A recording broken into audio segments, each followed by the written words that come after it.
Antes de mais, minhas queridas irmãs, meus queridos irmãos, minhas senhoras, meus senhores, muito obrigado por estarem aqui hoje, naquela que é uma conferência histórica, porque é a primeira vez que o nosso convidado está aqui hoje. Eu vou começar em português, depois vamos falar em francês e vamos fazendo traduções, enfim, vamos nos entendendo.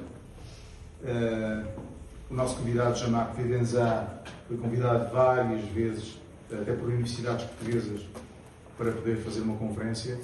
Infelizmente, o tempo dele, porque ele vocês vão ver, tem responsabilidades maçónicas importantes, ele é filósofo, é ensaísta, faz várias conferências no mundo inteiro e não tinha sido possível, por uma questão de agenda, estar cá em Portugal. Por causa de várias felizes coincidências, eu fiz o convite ao Jean-Marc Vivenza, meu amigo. O Jean-Marc Vivenza, como sabem, é digamos, uma linhagem direta em termos litúrgicos de João Batista Villarmoz. Ele é o responsável do grande diretório da França e do diretório das Gálias, que é a origem do rito retificado. E, além disso, aconteceu uma coisa neste último ano, que é também um marco na maçonaria, e nesse aspecto o rito retificado dá lições e dá exemplos ao que a maçonaria deve fazer. Que foi todos os grandes priorados retificados que existiam no mundo inteiro juntaram-se para falar a uma só voz quando isso é necessário, mantendo a sua independência. E pela primeira vez foi eleito um presidente dessa ordem retificada, que é também o nosso convidado, Jean-Marc Vivenza, para que eu peço, por favor, uma grande salva.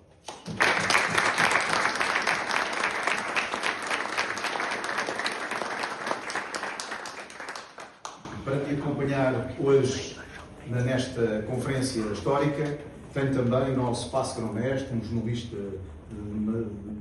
super conhecido em Portugal, Fernando Correia, autor de 46 livros. Aliás, estivemos a fazer o lançamento do teu 46º livro há pouco tempo aqui. Jean-Marc, c'était un plaisir de vous accueillir ici, dans la grandeur souveraine de Portugal. Tu es notre ami. Je t'écoute pendant cette dernière année et la lumière que tu passes, c'est une chose incroyable. Ici, tous sommes tous amis. Nous avons des sœurs de rectifiés, nous avons des rectifiés, enfin, nous avons des frères et des gens qui sont bons gens. Merci beaucoup d'accepter cette invitation et je vais commencer pour te faire une question, demande une question. Pourquoi cet livre que tu avais ici, il dit la doctrine initiatique du régime écossais rectifié? Parce qu'il y a beaucoup de frères qui ne connaissent pas que c'est un régime, not seulement un rite. S'il vous plaît. Merci, cher Joao, bien-aimé frère, pour cette invitation ici. C'est Anissime, grand maître passé, pour votre amitié. Merci à vous tous pour votre présence, votre qualité d'accueil, les belles visites que nous avons déjà pu faire avec notre frère responsable de votre loge d'études et de recherche, que je remercie pour ses lumières. Et puis, vous dire également que j'aimerais pouvoir m'exprimer dans une langue qui vous soit plus immédiatement compréhensible, mais le français étant la langue du rectifié d'origine, au fond, baignons dans l'atmosphère sonore du français, qui est en fait l'atmosphère sonore du régime écossais rectifié à sa naissance et à son origine. Et comme votre question porte sur pourquoi un ouvrage entier consacré à la question de la doctrine, ça me permet immédiatement d'entrer dans le vif du sujet et d'aborder ce point qui fait la caractéristique l'originalité du régime écossais rectifié, c'est-à-dire sa composante doctrinale. Premier point, le mot doctrine est sans doute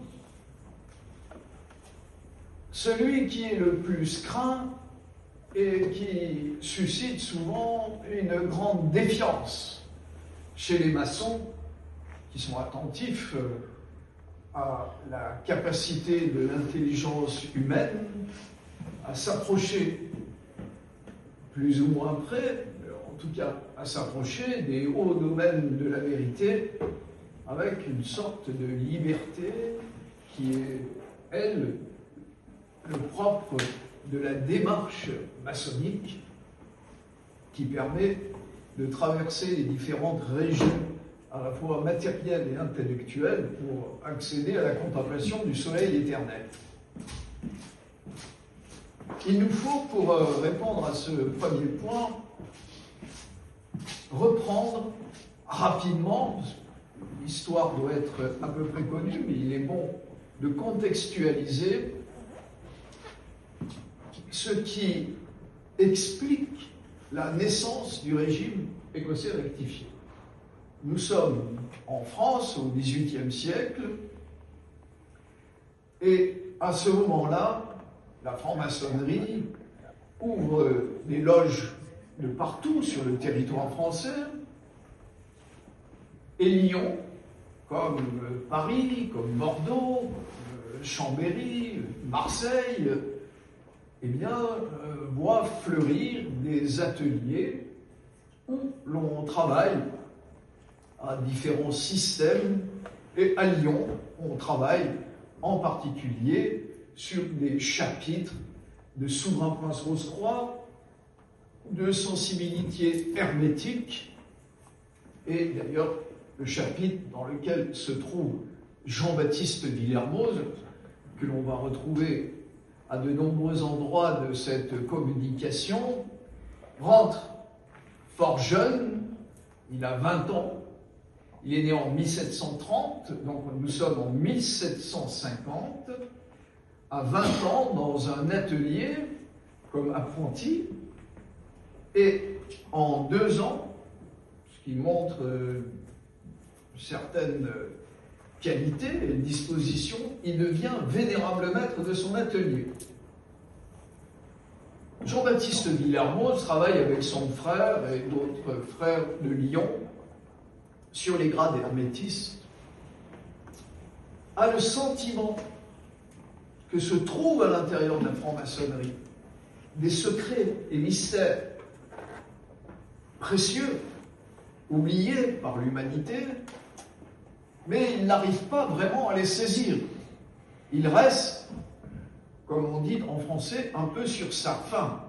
Il n'est pas comblé au titre de ses aspirations. Et il va falloir attendre un certain nombre d'années pour que ce souhait, ce désir soit comblé. Et vous allez voir que cette attente va quand même consister en un certain nombre d'années conséquentes, c'est-à-dire 15 ans, entre 1752 et 1767, pour que, enfin, la réponse lui soit apportée. Comment ? Chaque année, Jean-Baptiste Villermoz, à la période où le printemps refleurit, une belle période, mais surtout à la période qui nous occupe, où les routes de nouveau étaient carrossables, monter à Paris, comme l'on disait, on monte à Paris, on descend à Lyon, bon, point de vue qui peut se contester, enfin. Monte à Paris pour ses affaires commerciales.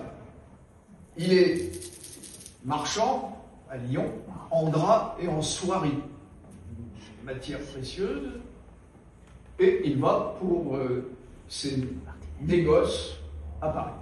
Il se trouve donc en avril, fin avril, à Paris, en 1767, et un frère, Bacon de la Chevalerie, qui est au Grand Orient de France et qui est très instruit dans les domaines maçonniques, qui est aussi très en cours auprès du roi, qui est un personnage qui a une certaine importance, lui dit: Monsieur,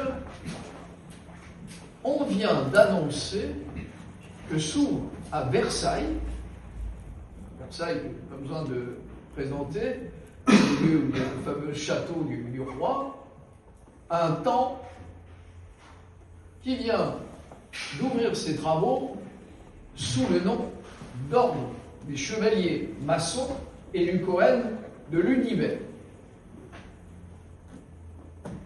Villermoz est curieux, mais en même temps réticent. Il se dit: peut-être vais-je perdre mon temps et finalement je pourrais occuper ma soirée à bien mieux que de m'ennuyer dans une loge maçonnique versaillaise. Mais il dépasse ses scrupules et se rend à Versailles. Il frappe à la porte du temple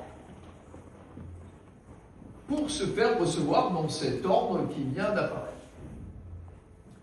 Et au moment où il frappe, on lui ouvre la porte, et là, c'est Martinez de Pasquali qui l'accueille et qui lui dit: Monsieur, nous vous attendions.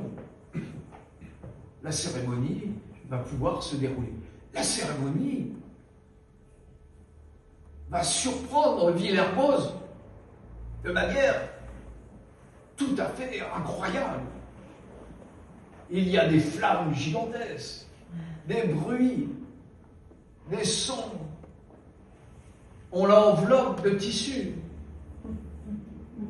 de couleur noire, rouge, blanche. On fait fumer des encens aux odeurs assez inconnues,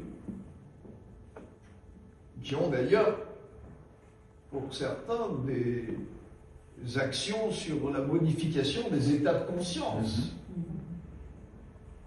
Et puis surtout, il entend un discours d'instruction qui est reproduit ici, qui est pour Jean-Baptiste Villermoz. C'est un catholique, franc-maçon, mais au fond, ses conceptions sur le plan intellectuel sont, pour la religion, ce que le catholicisme enseigne, pour la franc-maçonnerie, ce qu'on essaye de chercher au niveau de la pierre philosophale et de l'immortalité dans le cadre des chapitres hermétisme. Le chapitre dans lequel il travaille s'appelle à cette époque le chapitre de l'aigle rose-croix. L'aigle noir rose-croix. Et là, qu'est-ce qu'il entend dans cette instruction? Avant le commencement des temps,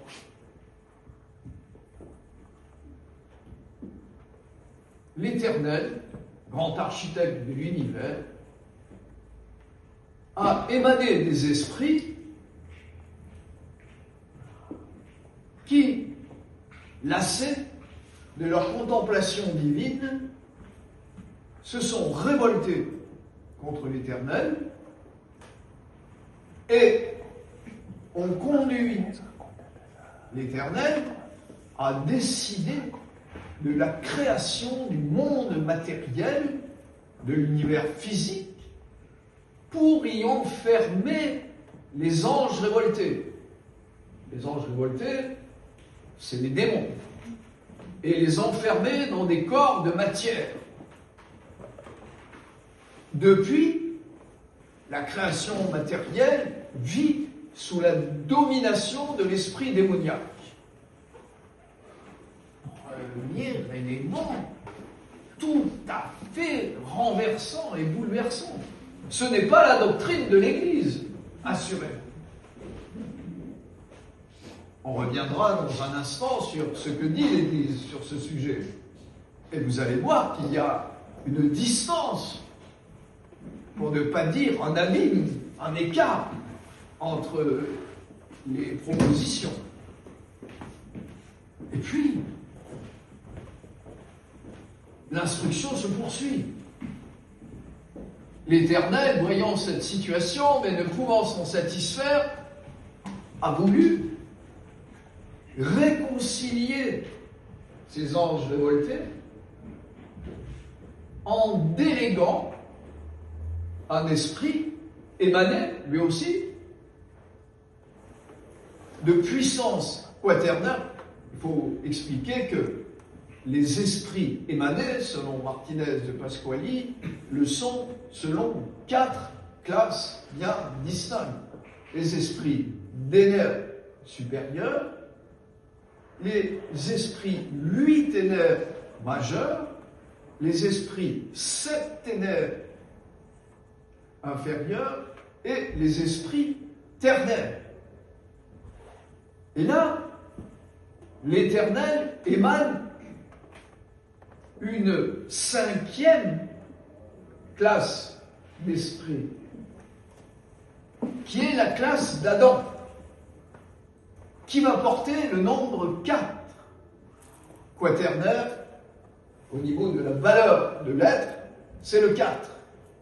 Le 4, qui est en réalité le nombre 10, parce que si l'on fait l'addition arithmosophique du 4, 1 plus 2 plus 3 plus 4, 10. C'est-à-dire l'unité. L'homme est à la fois quaternaire, mais également unitaire. C'est-à-dire de la même essence de Dieu. Et c'est pourquoi il porte le nom de député de l'Éternel. C'est ce qu'on trouve dans le traité sur la réintégration des êtres. L'homme, Adam, a été émané en tant que député de l'Éternel. Les frères et les sœurs qui travaillent au régime écossais rectifié savent qu'il y a un frère qui dirige une loge du 4e grade qui s'appelle député maître. Ah, tiens, intéressant à noter. Hein. Mais ce député, qui est moins sérieux d'une certaine manière que nos députés maîtres des loges rectifiées, lui, hélas, au lieu d'obéir à l'Éternel, va écouter la séduction des démons et vouloir à son tour contester la puissance divine et faire, non pas manger une pomme, comme on dit, mais générer une forme matérielle, c'est-à-dire devenir créateur lui-même. C'est très faustien d'une certaine manière. On retrouve le mythe prométhéen de l'homme autocréateur et assez hegelien à quelque part sur le plan philosophique. Résultat, évidemment, l'Éternel est courroucé et décide d'enfermer Adam dans la forme matérielle qu'il a créée, qui est notre corps physique actuel, soumis aux mêmes contraintes, aux mêmes déterminations, aux mêmes limitations que les animaux. C'est-à-dire, de pur esprit, être obligé de subir toutes les nécessités de la nature animale. Manger, dormir, se reproduire, vieillir, être malade, et puis quitter ce monde. Pour un être qui est né en étant conformé à l'éternité et à l'infini. Ça vous explique d'ailleurs la raison pour laquelle chaque être en ce monde souffre de la situation dans laquelle nous nous trouvons. Il n'est pas étonnant que l'on ne soit pas très à l'aise dans une destination à la finitude, à la limitation intellectuelle. Tout dans l'homme aspire à la vérité, à être capable d'accéder aux connaissances parfaites. Or, nous le savons, nous avons la conscience, la réflexion, la déduction, l'intelligence, mais la vérité, elle est dans un brouillard quasi inaccessible. Alors que tout en nous aspire à cette vérité. Ça, c'est pour le domaine intellectuel. Mais sur le domaine physique, nous ne voulons pas être malades, nous ne voulons pas vieillir. Pour certains, nous ne voulons pas dormir non plus. Bon, on parle un peu à titre personnel. On a l'esprit qui veut en permanence travailler, réfléchir, lire, s'instruire. Bon, on peut l'occuper autre chose aussi. Pour ceux qui ont soif et aspirent à la lumière, on a envie de pouvoir travailler de manière incessante. J'avais un maître en philosophie qui ne pouvait pas dormir s'il ne prenait pas quelques petits cachets pour pouvoir dormir, parce qu'il avait l'esprit qui travaillait trop fort. Eh bien, on pourrait dire que notre esprit est la même chose. Et si jamais on ne respecte pas les limitations humaines, on sait très vite que le lendemain, voire les jours suivants, on est complètement fatigué, on n'est plus capable de travailler. Donc, on est dans la contrainte immédiate de l'incarnation dans laquelle nous nous trouvons. Ça, quand Villermoz l'entend, on n'a pas quitté la scène, on est à Versailles, il y a Martinez, Villermoz, il entend le discours du frère orateur. Villermoz ne l'a jamais entendu nulle part, ni au rite français, ni dans les grades hermétiques. D'où vient cette théorie? D'où vient cette doctrine? Doxa, en grec, c'est enseignement. Donc, c'est pas un gros mot, c'est une qualification d'une connaissance que l'on ne trouve nulle part ailleurs. Et on ne le trouve nulle part ailleurs au XVIIIe siècle que chez les élus Cohen de l'univers. Et pour Villermoz, c'est un renouvellement complet de sa vie initiatique. Comme les évangélistes américains disent, il naît de nouveau. C'est un homme nouveau. Renaissant. Il est renaissant. Rebirth. Il est né à une nouvelle vie. Pour la parole. Absolument. Et il rentre à Lyon, encore tout chargé de ces lumières, de cet émerveillement, et sa première idée, c'est d'ouvrir très vite un temple Cohen à Lyon pour y recevoir ses frères et travailler selon le rite de Martinez de Pasquali. Martinez a compris que Villermoz était quelqu'un de particulièrement doué, d'intelligent. Et très vite, il lui fait un décret et il le nomme grand inspecteur général des temples de l'ordre des chevaliers maçons du Cohen de l'univers. C'est-à-dire qu'il devient immédiatement le responsable général, c'est-à-dire le député maître général des temples dirigés par Martinez de Pasquali de Bordeaux. Si l'histoire s'était arrêtée là,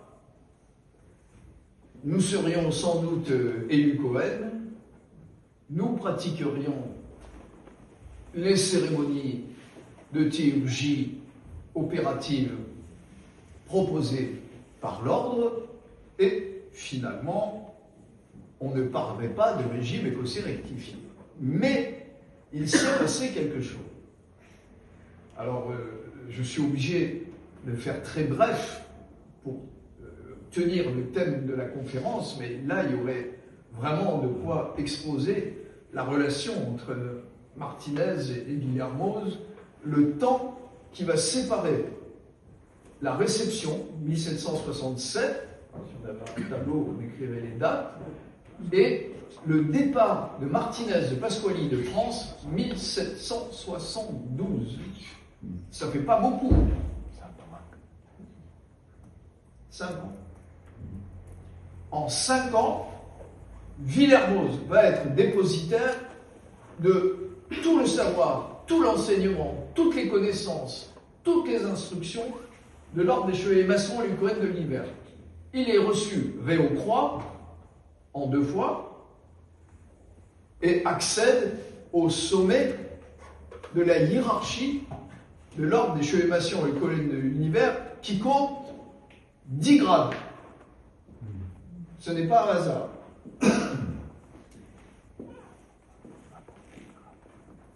En 1772, donc là on fait un saut historique, hein, vous l'aurez compris, c'est pour rester sur la thématique de la conférence, Villermoz va rester seul en France, puisque Martinez part à Saint-Domingue.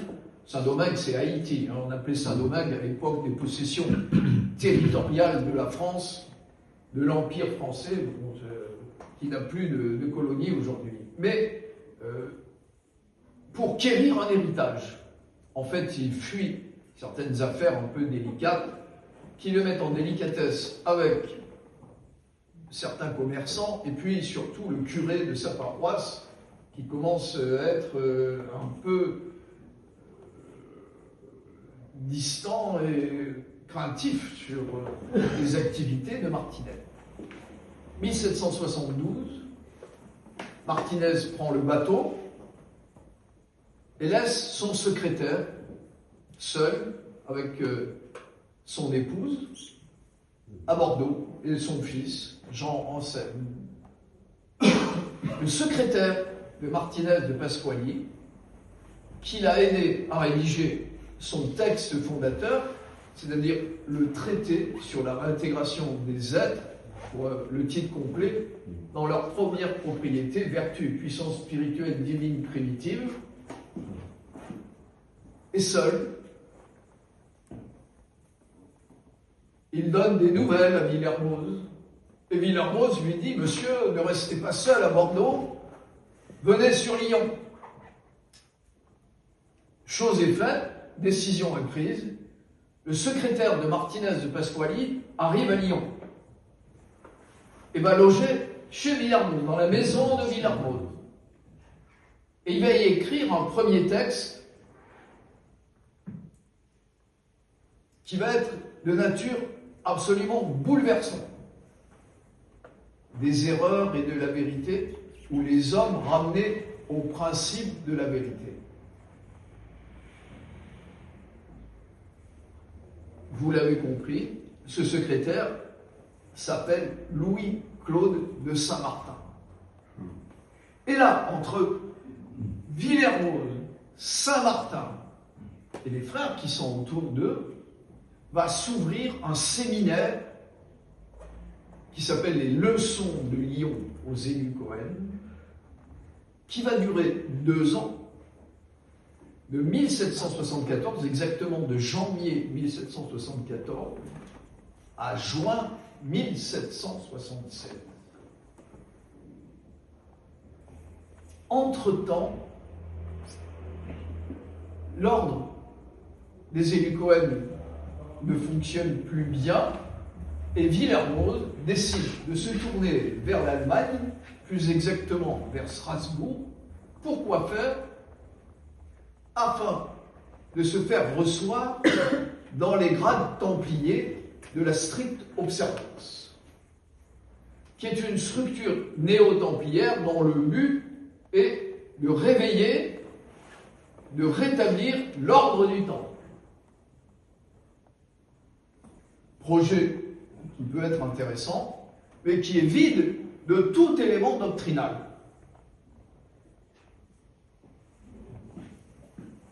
Fin 1776, Villermoz se dit, l'ordre des Élicuènes ne fonctionne plus, ou très mal, et la stricte observance fonctionne très bien, mais c'est une coquille vide.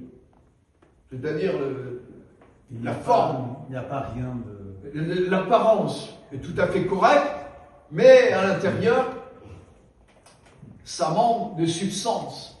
Or, cette substance, c'est la doctrine de Martinez de Pasquali.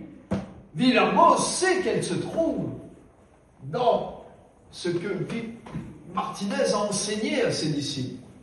Pourquoi? Parce qu'elle répond à toutes les questions que l'homme se pose et qui restent insolubles et qui placent toutes les créatures dans une situation, en français on emploie le mot un peu savant de déréliction, c'est-à-dire entre, on va dire, ça conjugue à la fois le sentiment de la tristesse, de l'incompréhension, du doute, et en plus nous sommes à une période où la libre pensée, l'esprit voltairien, les Lumières attaquent de manière frontale l'Évangile, la révélation chrétienne.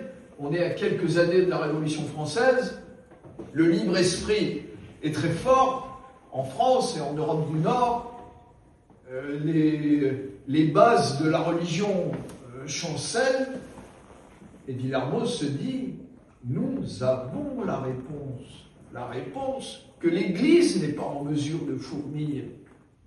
Elle se trouve dans la doctrine de Martinez de Pasquali.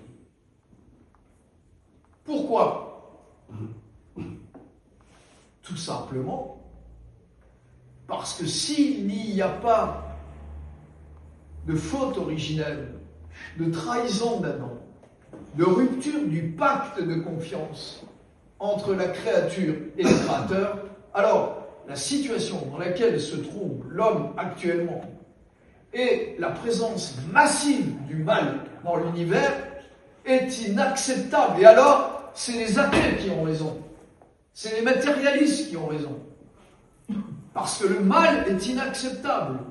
Parce que la présence massive de l'horreur, du crime, de la trahison, du mensonge, de la corruption, pour l'être humain, pour son esprit, est quelque chose qui ne peut pas faire l'objet d'un regard complaisant.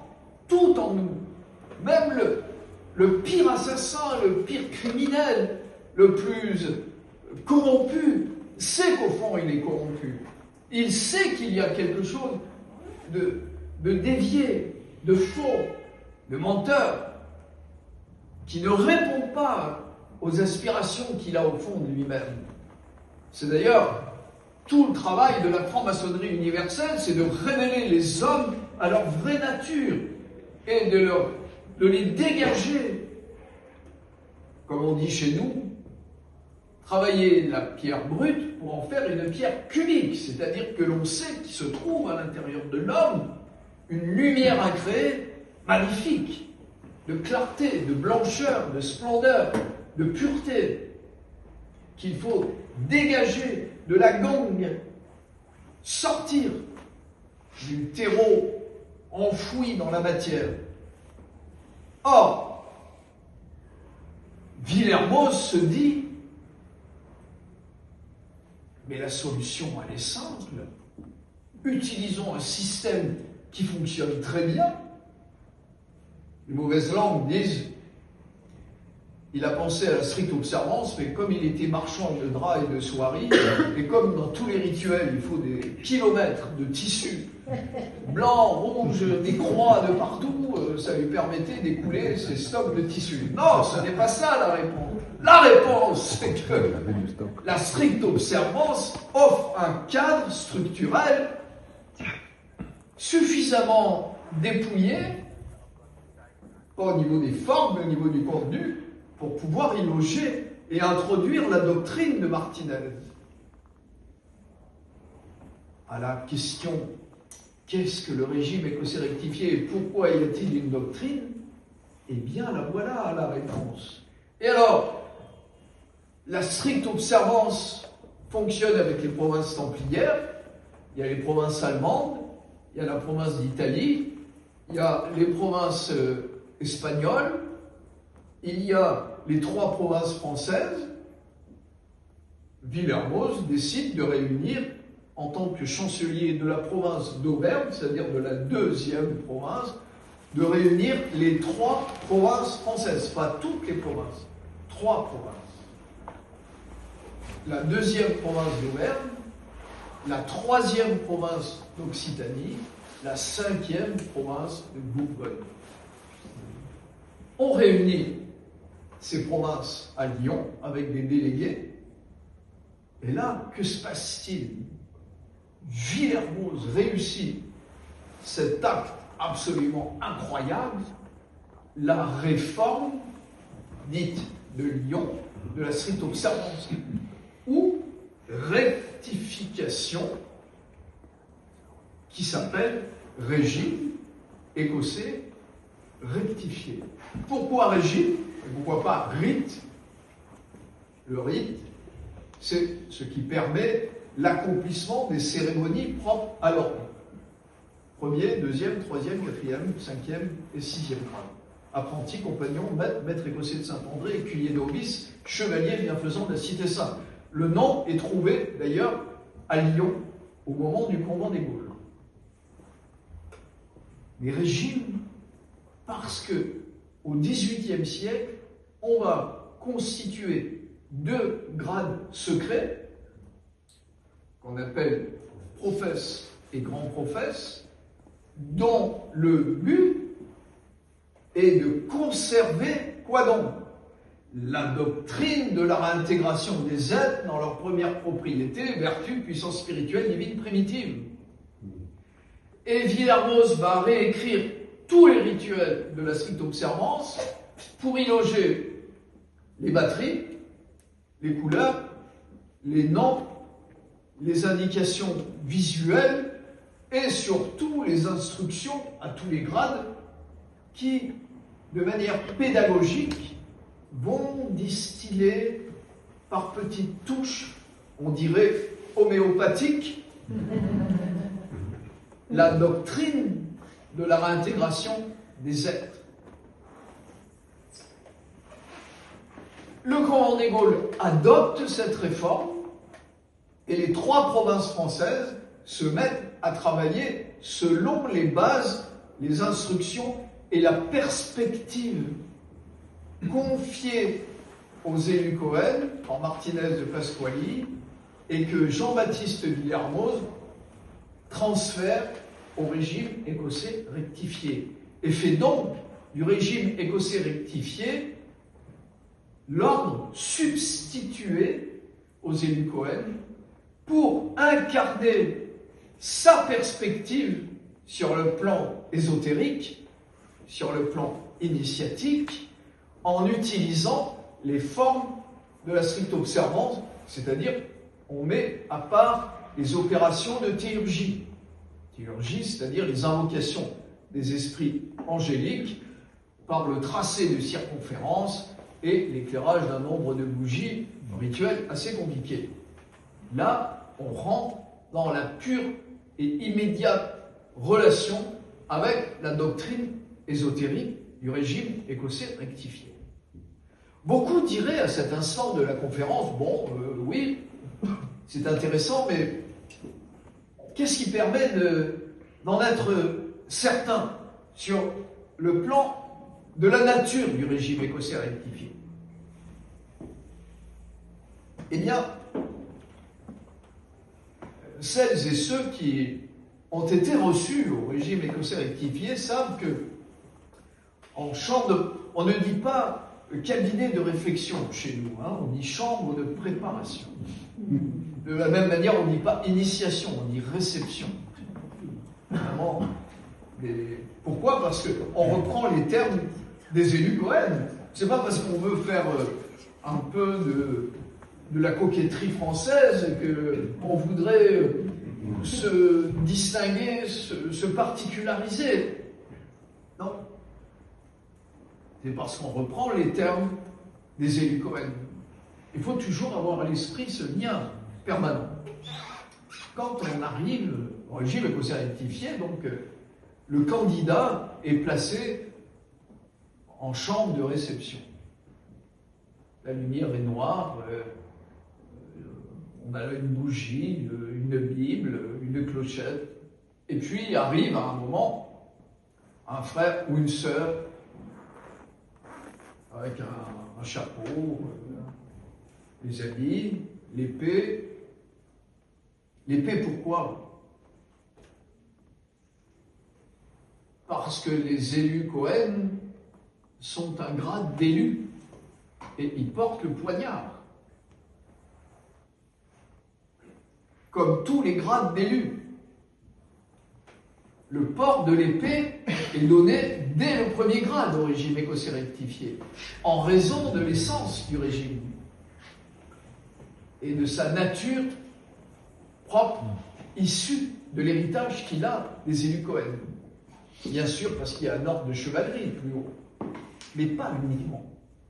Et c'est peut-être pas l'explication la plus importante. En tout cas, le candidat ou la candidate est dans la chambre de préparation, il a un verre d'eau, une bougie, il écrit, et il voit arriver le frère préparateur, qui lui dit: Monsieur, le vénérable maître m'envoie auprès de vous pour m'assurer de vos bonnes dispositions. Bon. Mais il rajoute ceci: je dois vous prévenir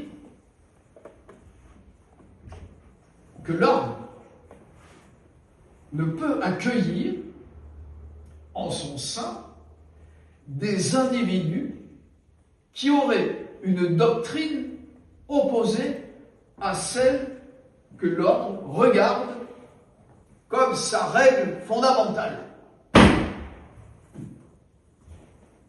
On est avec un profane dans la chambre de préparation. Ça veut dire que c'est un monsieur qui peut repartir chez lui. Il dit: non, ça ne me convient pas, vos méthodes et vos manières ne me plaisent pas trop. Finalement, là, c'est pas très sympathique. Je rentre à la maison. On vient de lui déclarer que l'ordre ne peut accueillir en son sein ceux qui auraient une doctrine, vous bien entendre le mot, opposée à celle que l'ordre regarde comme sa règle fondamentale. Règle fondamentale. L'ordre, si on reprend la phrase, l'ordre a une doctrine qui le regarde comme sa règle fondamentale. Et d'autre part, on ne peut accueillir dans l'ordre des frères ou des candidats qui seraient dans une disposition hostile, contraire. Ça veut dire, par exemple, ceux qui auraient des positions dogmatiques, théologiques, fermées, et qui ne voudraient rien entendre concernant les connaissances secrètes, par exemple. Le problème, c'est que, bien sûr, le rituel est exécuté comme on a l'habitude. Et le frère ou la sœur, avec les ornements maçonniques, prend une voix grave. D'ailleurs, c'est marqué, il faut le lire, d'un ton solennel. Il dit: Monsieur, mais qu'est-ce qu'il fait? La plupart du temps, ça dure depuis des décennies, la majorité de ceux qui ont lu ce texte l'ont fait comme une pièce de théâtre. C'est-à-dire, ils lisent le texte. Quand on est au lycée, on est membre d'un club de théâtre, on lit le texte. mais on n'est pas obligé d'adhérer à ce que dit le texte. Là, on est en franc-maçonnerie, c'est une voie initiatique qui s'ouvre pour celle ou celui qui va s'engager. Il faut donc qu'il ait confiance en nous, confiance en celui qui lui parle, en celui qui s'adresse à lui, en disant « Monsieur, si vous avez une doctrine opposée, autant vous dire que le candidat, il ne sait pas de quoi on lui parle. C'est pas lui le problème. » Mais tous ceux qui sont membres du régime écossais rectifié, parfois depuis 5 ans, 10 ans, 20 ans, 30 ans, 40 ans et plus, mais ils ne savent pas ce que c'est la doctrine du régime écossais rectifié. Si on leur pose la question, dis donc mon frère, de quoi l'on parle lorsqu'on s'adresse au candidat et qu'on lui demande s'il n'a pas une doctrine opposée à celle que l'ordre considère comme sa règle fondamentale? C'est quoi cette doctrine que l'ordre considère comme sa règle fondamentale? Vous mettez votre nom, votre prénom, la date, et vous avez 2 heures pour remplir la copie. Je peux vous assurer que la plupart des copies reviendraient comme ça, parfois un peu comme ça, mais pas plus. Or ça, c'est un problème. C'est un problème grave, c'est un problème sérieux. Quelle est la raison? C'est que depuis des décennies, c'est-à-dire en gros depuis 1935, que l'ordre a été réveillé en France par le grand maçon que fut Camille Savoir, on pratique le régime écossais rectifié comme un rite. On prend les titres, on se fait recevoir, on va jusqu'au bout, on devient chevalier bienfaisant de la Cité Sainte, on a un beau blason, une belle devise, un nom d'ordre, des quests, comme on dit, en latin. Mais la doctrine... Autant vous dire d'ailleurs que, pour parler d'expérience, lorsque je suis rentré au régime écossais rectifié, on passait notre temps à parler de beaucoup de choses. Mais de Martinez, de Pasquali, de Villermoz et de Louis-Claude de Saint-Martin, tenez-vous bien, il ne fallait pas en parler au régime écossais rectifié. Pourquoi?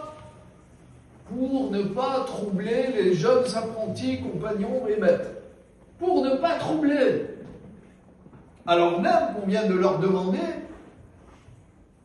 s'ils n'ont pas une doctrine opposée à celle que l'ordre considère comme sa règle fondamentale. Si on ne sait pas de quoi on parle, autant vous dire que dans ces loges que j'ai connues, ni le premier surveillant, ni le deuxième surveillant, ni le vénérable maître, ni personne, ni même le député maître, ne savait de quoi il en était question, ou très vaguement.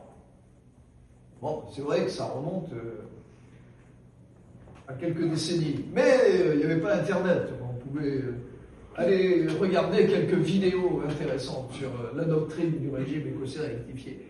Mais cependant, le constat que l'on pouvait faire il y a une quarantaine d'années, et alors les choses s'améliorent un peu aujourd'hui, mais néanmoins, le problème est un problème central.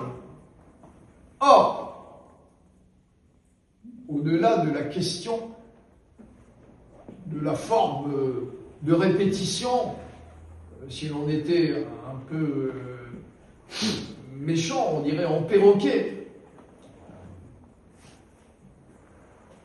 Monsieur, l'ordre m'envoie vous voir pour vérifier si vous n'avez pas une doctrine opposée à celle que l'ordre regarde. Non, ça va, très bien. Et le frère revient en loge. Vénérable maître, je vous apporte l'épée et le chapeau du candidat et vous assure qu'il est dans les dispositions requises pour être reçu. Frère premier surveillant, avertissez les frères que nous allons recevoir le pal. Il y a donc un enjeu qui va se jouer dès les premiers instants d'arrivée dans l'ordre, c'est-à-dire au régime écossais rectifié. Pourquoi? Vous vous rappelez que l'on a souligné que Villermoz avait reçu la totalité de la transmission initiatique de la part de Martinez de Pasquali.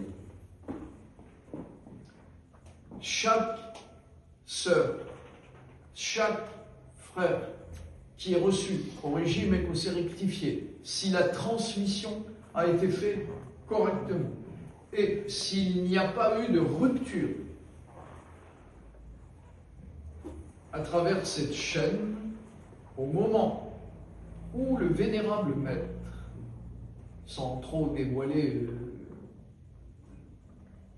le rite qui est pratiqué, mais va créer le frère ou la sœur franc-maçon du régime écossais rectifié par un nombre de batteries extrêmement important, avec un compas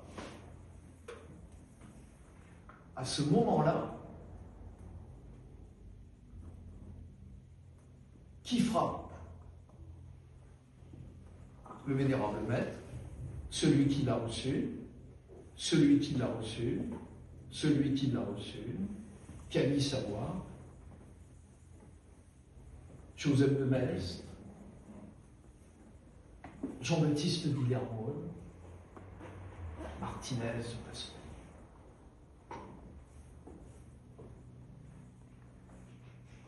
Le lien immédiat, le contact vivant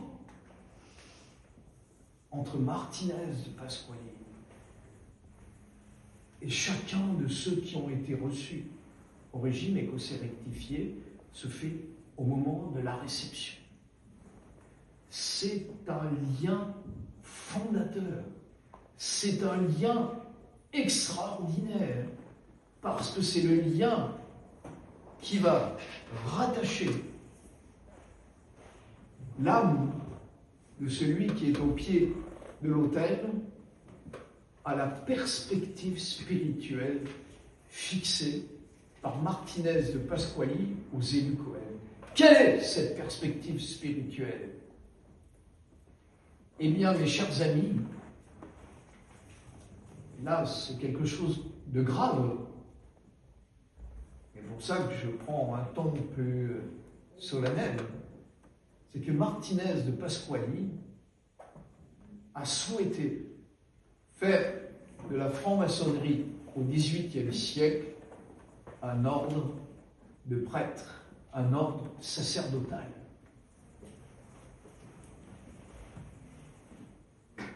Qui ont ces prêtres pour fonction de célébrer le culte primitif de réconciliation qu'Adam célébrait en Éden afin de retrouver sa relation avec la transcendance, avec l'Éternel, de nouveau être en contact avec le ciel et de participer des grâces, des lumières, des dons et des merveilles de la divinité. Pourquoi faire?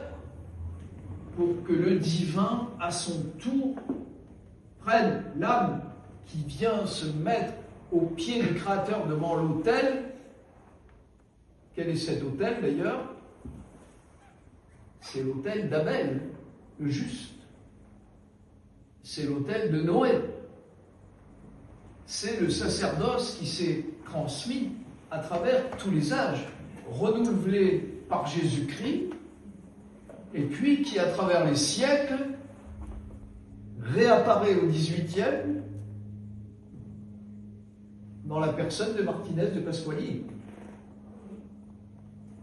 de manière à ce que le ciel prenne l'âme et à ce moment-là la ramène dans l'unité primordiale, le un. Ce retour porte un nom au régime écossais rectifié, ça s'appelle la réintégration, c'est-à-dire le retour de l'être à l'état primitif que possédait Adam avant la chute. Et ce n'est pas une perspective abstraite, ce n'est pas de l'imaginaire, ce n'est pas de la science-fiction. C'est ce qui est proposé vraiment à chacune et à chacun de ceux qui rentrent au régime écossais rectifié. Parce que l'ordre a été édifié pour ce projet, pas pour autre chose.